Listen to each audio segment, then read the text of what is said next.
નમસ્કાર અમારા પરમ સ્નેહી પેન્શનર મિત્રો, નિવૃત્ત કર્મચારી મિત્રો, ભાઈઓ તથા બહેનો, સ્વાગત છે આપનું આપણી આ યુટ્યુબ ચેનલ જેનું નામ છે ભાવેશ મકવાણા ન્યૂઝ।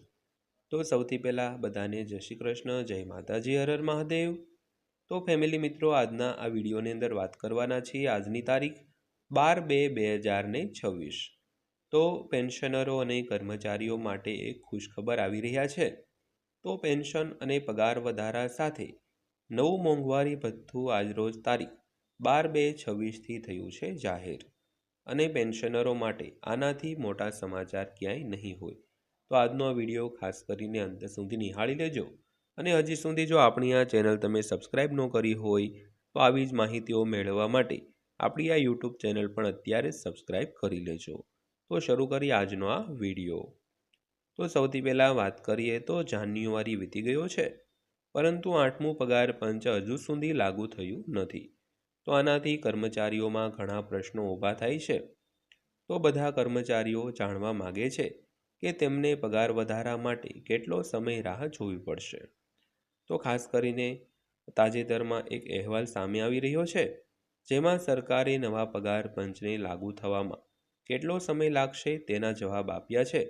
તો ચાલો આજના સમાચારમાં તેના વિશે વાત કરીએ મિત્રો। તો સૌથી પહેલાં જોઈએ 7મા પગાર પંચનો કાર્યકાળ 31 ડિસેમ્બર 2025ના રોજ સમાપ્ત થયો હતો, પરંતુ નવા પગાર પંચનો અમલ હજુ સુધી થયો નથી। તો પરિણામે દેશભરના લાખો કેન્દ્ર સરકારના કર્મચારીઓ અને પેન્શનરો 8મા પગાર પંચના અમલીકરણની આતુરતાથી રાહ જોઈ રહ્યા છે। તો આ દરમિયાન સરકારે સંસદમાં જવાબ આપ્યો છે કે નવા પગાર પંચને લાગુ થવામાં કેટલો સમય લાગશે। તો સરકારે સંસદમાં જવાબ આપ્યો છે તેના વિશે વાત કરીએ તો મંગળવારે રાજ્યસભામાં એક લેખિત જવાબમાં નાણાં મંત્રાલયે 8મા કેન્દ્રીય પગાર પંચની સ્થિતિ, કાર્યક્ષેત્ર, સમયરેખા અને રાજકોષીય અસર અંગેના પ્રશ્નોના જવાબ આપ્યા હતા।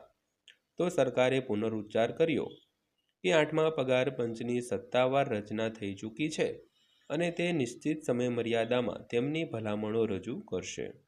તો સંસદ સભ્યોએ સમીક્ષા હેઠળના ચોક્કસ ક્ષેત્રો અને પેનલની દરખાસ્તોના અમલીકરણ માટેના રોડમેપ પર સ્પષ્ટતા માગી હતી।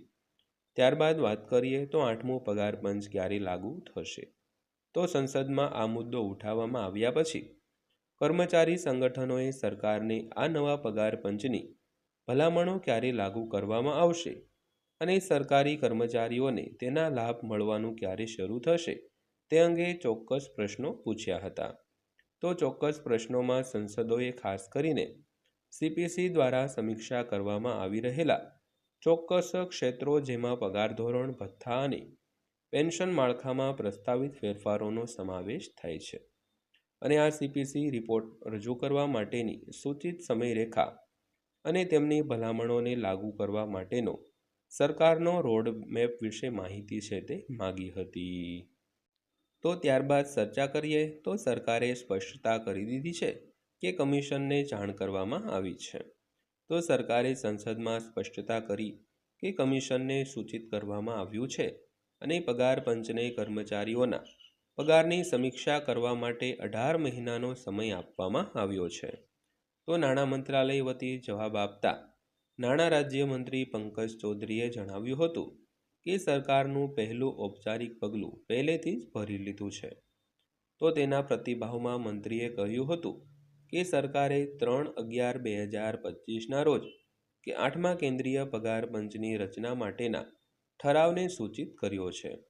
તો તેમણે વધુમાં જણાવ્યું હતું કે કમિશનને કેન્દ્ર સરકારના કર્મચારીઓના પગાર, ભથ્થા, પેન્શન અને અન્ય સંબંધિત સેવાઓ બાબતોની તપાસ કરવાનું કામ સોંપવામાં આવ્યું છે, અને તેને સ્પષ્ટ સમયમર્યાદા આપવામાં આવી છે। તો 8મા સીપીસી દ્વારા તેમના બંધારણના 18 મહિનાની અંદર તેમને ભલામણો રજૂ કરવાની અપેક્ષા છે। તો આનાથી રિપોર્ટ સબમિટ કરવાનો સમય નોંધપાત્ર રીતે લંબાયો છે। જોકે સરકારે આ બાબતે કોઈ વચગાળાના સીમાચિહ્નો અથવા તો અમલીકરણ તબક્કાનો ઉલ્લેખ છે તે કર્યો નથી મિત્રો। ત્યારબાદ અંતમાં વાત કરીએ તો 8મા પગાર પંચની પ્રક્રિયા ક્યાં સુધી પહોંચી છે। તો 7મા પગાર પંચના અમલીકરણના 10 વર્ષ પછી નવેમ્બર 2025માં 8મા પગાર પંચને ઔપચારિક રીતે સૂચિત કરવામાં આવ્યું હતું. તો તેના આદેશમાં કેન્દ્ર સરકારના કર્મચારીઓ અને પેન્શનરો માટે પગાર ધોરણ, ભથ્થા, પેન્શન માળખા અને સંબંધિત સેવા શરતોમાં ફેરફારનો સમાવેશ થાય છે. તો સરકાર દ્વારા આપવામાં આવેલી 18 મહિનાની સમયમર્યાદા સૂચવે છે કે નવા પગાર પંચની ભલામણો 2027માં લાગુ થઈ શકે છે મિત્રો. તો ફેમિલી મિત્રો, આ હતી આજની માહિતી પસંદ આવી હોય, વિડીયો સારો લાગ્યો હોય તો વિડીયોને એક લાઇક કરી દેજો અને આવી જ માહિતીઓ જાણવા માટે આપણી આ ચેનલ સબસ્ક્રાઈબ કરી લેજો. તો ફરીવાર પાછા મળીશું એક નવા વિડીયો સાથે, નવી માહિતી સાથે. ત્યાં સુધી સૌને જય હિન્દ, વંદે માતરમ.